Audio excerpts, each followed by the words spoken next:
Bonjour Mélanie, je suis ravie de t'accueillir cet après-midi pour que tu nous parles de ton livre L'astrologie et les saisons de la vie. Et Bonjour, peut-être, enchantée.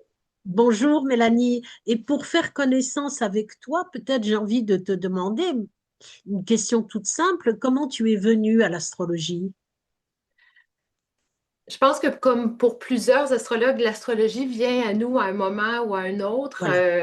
Et en tant qu'enfant scorpion, j'avais toujours cette curiosité-là, ces grandes questions-là de la vie, toute jeune. Mais ce qui m'a vraiment lancée dans le bain, c'est réellement mon parrain qui m'a offert un livre sur le scorpion. D'ailleurs, je l'ai à côté de moi. Ah, très bien, très bien. Et Oui. le titre, c'est quoi? Oh, c'est vraiment, c'était une édition Zodiac Scorpion, tout simplement. Je devais avoir 12 ans environ et quand j'ai lu ce livre-là, je me suis tellement retrouvée dedans et c'est comme si je me sentais compris, enfin. En tant j'avais des grandes questions pas évidentes sur la vie, la mort, la renaissance en tant qu'enfant et les adultes autour de moi ne savaient pas trop quoi faire avec ça. Mais quand j'ai lu ce livre-là, ben, je me suis reconnue et là, ça m'a comme un peu validée dans comment je me sentais et ça a vraiment parti de là. Par contre, réellement l'apprendre, j'ai toujours eu un intérêt, mais réellement l'apprendre, ça a été plus dans ma trentaine, un peu plus tard. Oui, mais J'ai c'est bien. essayé, j'ai essayé par moi-même, mais je trouvais ça beaucoup trop compliqué. Et on n'avait pas non plus accès à l'Internet, à des cours en ligne, tout ça à l'époque, ça n'existait pas encore. Donc c'est arrivé comme ça. Oui, mais c'est bien. Mais comme dit le poète Maria Rilke, tu ne trouveras rien de plus fort que ce que tu as connu dans l'enfance. Et ça, Ah, c'est c'est tellement vrai. important. Et là, c'est le parrain qui t'a donné ce livre. Il y a du Oui. transgénérationnel dans l'air. Bon, ça, Ah, c'est c'est une petite certain. parenthèse, tu vois. Oui, Et alors, oui, parce oui, que du côté de ma mère, il y a des gens très sérieux, mais il y avait des gens qui étaient vraiment de champ gauche beaucoup, c'est-à-dire ils étaient forains, réellement forains, de ville en ville avec les manèges, les amusements et tout ça. Alors, il y avait déjà une ouverture à différentes façons de voir les choses. Il y avait toujours des gens qui faisaient le tarot, mon grand-père faisait le pendule.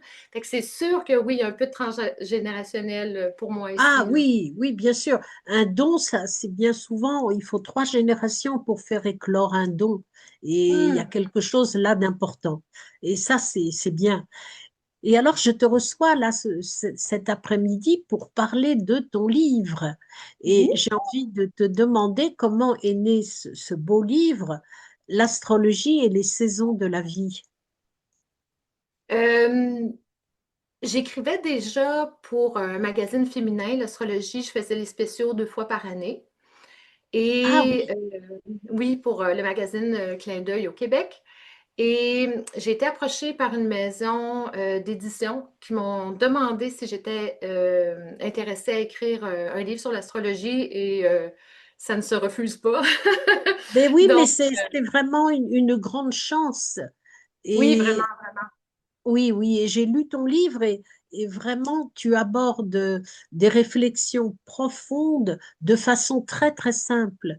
Tu as l'art Hmm. de présenter des choses très complexes avec un vocabulaire très simple et ça, c'est vraiment ta signature, enfin quelque chose d'important. Et Oui, je te remercie vraiment parce que c'était mon but recherché. Comment est-ce que je peux apporter des... On le sait, c'est très complexe, l'astrologie, comment on peut amener des notions très profondes, mais d'une façon qui sont faciles à recevoir. voilà, donc là, c'est le pari est vraiment réussi, tu vois. Et Merci. là, tu apportes quelque chose qui me touche beaucoup, qui parle des saisons de la vie. Euh, Moi, je parle de la première conférence que j'ai donnée en astrologie, c'était sur les rituels de passage. Tu sais, les Hmm. rituels de 7 ans, 14 ans, 21 ans, 28 ans. Et là, abordes plus que les rituels de passage, mais véritablement les saisons. Et j'avais envie de te demander quels conseils tu donnerais quand les transpersonnels, par exemple, puisqu'il faut bien parler plutôt des transpersonnels, Uranus, Neptune et Pluton transitent l'ascendant d'un thème. Est-ce que tu ne crois pas que c'est vraiment des moments importants? Comme j'inclurais Saturne et Jupiter aussi. Euh, Oui, oui, bien sûr, bien sûr. Évidemment, mais effectivement que c'est des moments très transformateurs. Pour moi, l'ascendant, c'est beaucoup l'identité, mais aussi la direction de vie et comment notre direction et notre identité vont refléter justement notre évolution. Donc, pour moi, c'est certain que quand ces planètes-là sont de passage sur l'ascendant, automatiquement, un vent nouveau ou des transformations profondes, ou c'est sûr que l'ascendant une planète comme celle-là, justement, va vraiment venir, comment je pourrais dire, transformer la direction de vie de la personne. Ah oui, par Dans sa exemple, surtout si façon de c'est, se mais percevoir. ouais. Oui, surtout si c'est Uranus, mais même autant Neptune et Pluton, ouais, mais sur des modes différents. Sur des modes différents totalement. Et comme moi, j'entame Uranus sur mon ascendant, je pourrais t'en reparler dans le futur. Ah oui, tu entames Uranus à l'ascendant. Ah, mais Oui, merveilleux, merveilleux. Donc c'est le début d'un grand, grand changement de. Oui, c'est le début d'un grand oui, c'est cap ça. C'est un et timing intéressant pour se rencontrer, en effet. Ah, c'est formidable. Moi qui suis vraiment uranienne aussi. Et dans ton livre, tu fais beaucoup référence aux archétypes planétaires, aux dieux, aux déesses de la mythologie. En quoi c'est pour toi une manière claire et imagée euh, d'aborder des choses profondes? Euh, je pense que la mythologie, je pense qu'en tant qu'humain, on a besoin de se raconter des histoires pour se comprendre, pour comprendre notre univers. Euh, donc, pour moi, la mythologie, c'est incontournable et les mythes d'hier sont les mythes d'aujourd'hui, ils nous accompagnent toujours. Jupiter d'hier Tout et à le fait. super-héros d'aujourd'hui et le Superman d'aujourd'hui, peu importe, tu sais, on peut voir dans la culture actuelle euh, toutes ces représentations-là.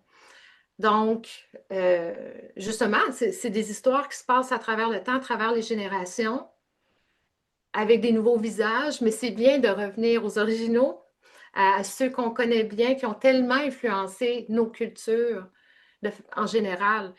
Et, euh, et surtout en astrologie, je trouve que c'est un incontournable de bien comprendre les archétypes qui entourent chacune des planètes. Je pense que ça affine notre compréhension des mouvements planétaires aussi. Oui, ça c'est vraiment, vraiment important. Et j'ai vu dans le livre que tu pratiquais aussi le tarot. Oui, Comment tu allies l'art du tarot et de l'astrologie? c'est, le tarot est arrivé comme vraiment la pratique du tarot, je l'ai intégré quand même plusieurs années avant l'astrologie. À partir de 18 ans, je suis vraiment tombée en amour avec le tarot et j'ai commencé à offrir des services de tarot bien avant d'offrir des services en astrologie. C'est pas rare qu'en consultation, ben, j'ai toujours mes cartes à côté de moi, c'est Oui, moi inévitable. aussi, elles sont pas loin. Oui, c'est ça exactement. Fait que c'est certain qu'avant, c'est-à-dire que j'offre des services où je mélange parfois astrologie, tarot, ou des fois c'est séparément. Mais même lorsque c'est séparément, je sors toujours quelques cartes avant pour m'informer du type de consultation que je vais avoir. Peut-être les thèmes que la personne va vouloir aborder aussi. J'y vois souvent des connexions. C'est très révélateur, je trouve. Et, euh, et sinon, ben, c'est sûr aussi que le tarot, il y a toutes les associations avec l'astrologie, avec chacun des décans, avec chacun des degrés. Absolument. Oui. Il y a, Alors, il y donc, a c'est tout. ça qu'on... Oui, Excusez-moi, pardon. allez-y. Non, non, vas-y. Oui, J'allais juste dire, j'allais juste dire que c'est complémentaire. C'est vraiment complémentaire. Un informe l'autre. Je trouve que souvent, le tarot va venir confirmer l'astrologie. voilà.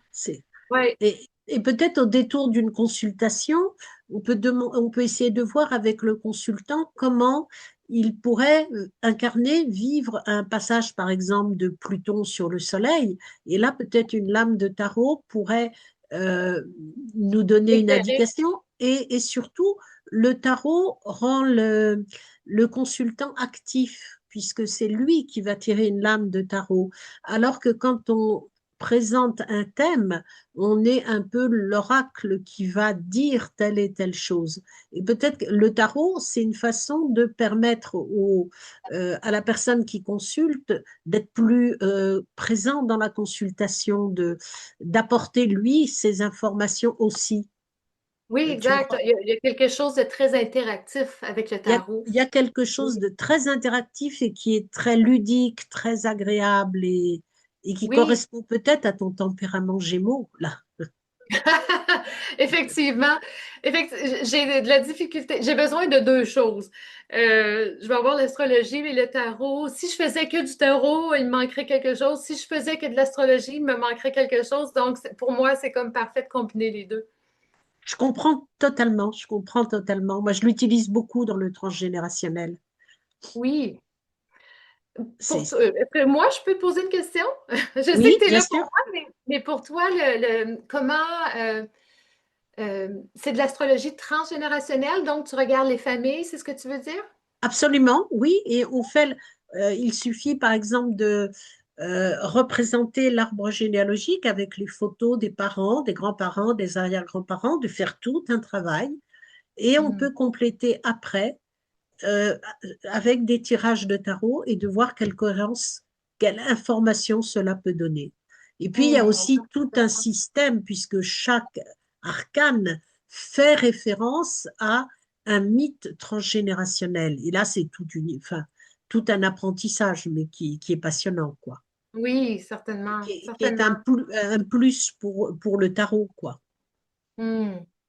Et Très alors, intéressant. l'autre chose que j'ai bien aimé dans ton livre, c'est que ton livre, il est vraiment un guide pour l'intériorité et tu n'es pas dans l'extériorité par définition, c'est-à-dire que tu ne fais pas de prévision. Même si dans chaque consultation, on est convoqué les patients vont nous poser des questions, le livre parle justement d'un cheminement intérieur. Qu'est-ce qu'il va m'arriver aujourd'hui? C'est des événements intérieurs qui nous arrivent et tu le présentes très bien dans ton livre. Tu vois, Oui, puis je pars du principe que je crois vraiment que l'astrologie se vit de l'intérieur. Je crois réellement que l'astrologie doit être vécue et observée dans notre monde. Évidemment qu'il y a des éléments, des événements extérieurs, mais ultimement, c'est comment nous allons réagir et comment ça vient teinter. Et de parler des grands cycles comme ça, je trouve ça tellement intéressant quand on sait, quand on sait que ça s'en vient. Un retour de Saturne, l'opposition d'Uranus, peu importe, de déjà enclencher des réflexions à l'intérieur de soi. oui, Parce- et ensuite, justement, des réflexions qui vont peut-être éclairer les décisions qu'on va prendre dans ces qui vont, moments clés. qui vont accompagner le mouvement et qui Oui, vont, c'est ça. voilà, c'est comme si on savait, c'est comme si on allait pouvoir guider davantage notre vie, accompagner un mouvement de vie qui se déploie à l'intérieur de nous. Et ça, tu le rends très bien dans ton livre. Et c'est ça qui m'a le plus interpellée. Parce que de par mon observation personnelle, j'ai l'impression qu'on ressent les transits un peu avant qu'ils arrivent. Oui, surtout si on est iranien. Oui, exact, exact, oui. Mon nœud nord est en conjonction avec Uranus. Mais effectivement, je pense quand même qu'il y a comme quelque chose qui bouillonne avant que le transit arrive pour nous y préparer, d'une Mais certaine c'est façon. évident, c'est dans l'astral, c'est là autour de nous comme une énergie qui est là, qui demande à venir. Et il y a des personnes qui sont tellement en harmonie avec leur intériorité que l'événement se dépose en douceur. Et puis d'autres, ils vont avoir besoin d'un passage par effraction et ça s'appelle un événement. Mais on pourrait dire un maître ne crée pas d'événement puisqu'il va répondre de façon harmonieuse à tous les défis de la vie. Exact, exact. Ça va devenir un peu plus fluide. Voilà, Malgré qu'il y a toujours des transits plus difficiles que d'autres qui vont vraiment bien sûr, bien sortir sûr. un peu de notre zone de confort. Mais effectivement, plus tu es attentif à ta réactivité, et Dieu sait qu'on est dans un moment de l'histoire tellement réactif. Voilà, c'est ça. Et là, on a besoin dans le creuset de nous-mêmes de sentir ce qui se joue pour accepter cette pression du monde extérieur si difficile. Oui, absolument, absolument. Puis euh, Uranus va être la dernière des planètes là, à s'installer pour plusieurs années dans un nouveau signe en Gémeaux. Euh, J'espère bien qu'on va développer une capacité de détachement justement à ce bombardement-là aussi dans lequel on vit maintenant aussi. Absolument. Et tu sais, là encore, j'aime beaucoup Rainer Maria Rilke. Il disait toutes les choses arrivent en nous bien avant qu'elles n'aient lieu. Il aurait dû être Exactement. astrologue, Rainer Maria Rilke, Oui, mais il il aurait était pu. poète. Donc c'était presque ça. Mais c'est vrai que le passage d'Uranus, il est probablement déjà en toi, mais on ne peut pas encore bien le serrer, le qualifier, mais il est déjà là, quoi. Oui, Et, exactement. Et pour tout, tu sais, pour tout le monde, évidemment, parce que tout le monde a du Gémeaux dans sa charte, tu sais. et pour le monde entier, parce qu'on est dans un grand tournant et dans un sacré basculement en ce moment. Et je pense que les astrologues, aujourd'hui, sont les passeurs d'essentiel. Tu sais, c'était le titre de notre congrès. Les astrologues Mm. passeurs d'essentiel dans ce monde en crise. C'est Et et c'est absolument vrai. Et